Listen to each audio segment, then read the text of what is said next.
việc đi ngay như câu nhom nâng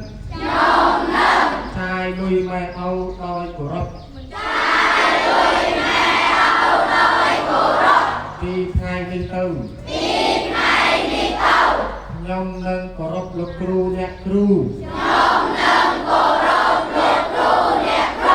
đi ngay như câu nhom nâng xôm của rập chặt bật chia cha của rậpประสองអ្នកមានសិលបើខ្ញុំនិយាយមិនពិតសូមឲ្យអ្នកតាកាច់យ៉ាងណាจะทางการมาแล้วខ្ញុំនឹងខ្លាយជាកូនថោកទៀតខ្ញុំនឹងខ្លាយជាកូនមិនល្អខ្ញុំនឹងខ្លាយជាសិស្សគំរក់នឹងមិនមែនជាសិស្សគំរូពីថ្ងៃនេះទៅ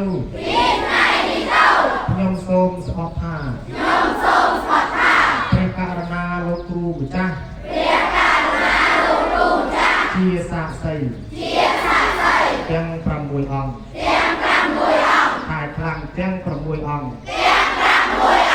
លោកអ៊ំលោកតាអាចារ្យគណៈកម្មការព្រមទាំងលោកគ្រូអ្នកគ្រូកូនចៅប្រុសស្រីទាំងអស់គ្នាសូមសន្យាថា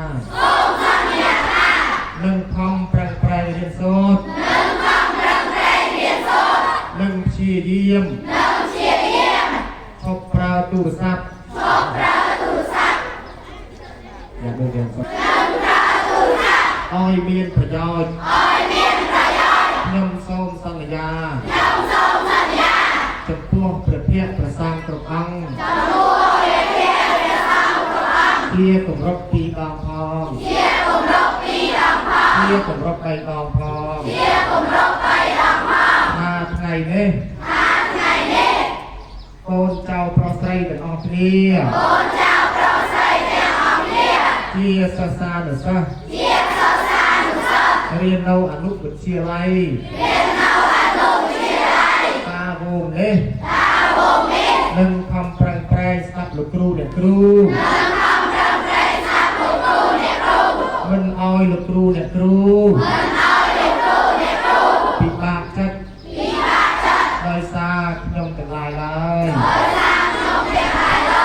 អ្នកគ្រូសាធុមួយលោកគ្រូអ្នកគ្រូតែធ្វើបាននេះទៅ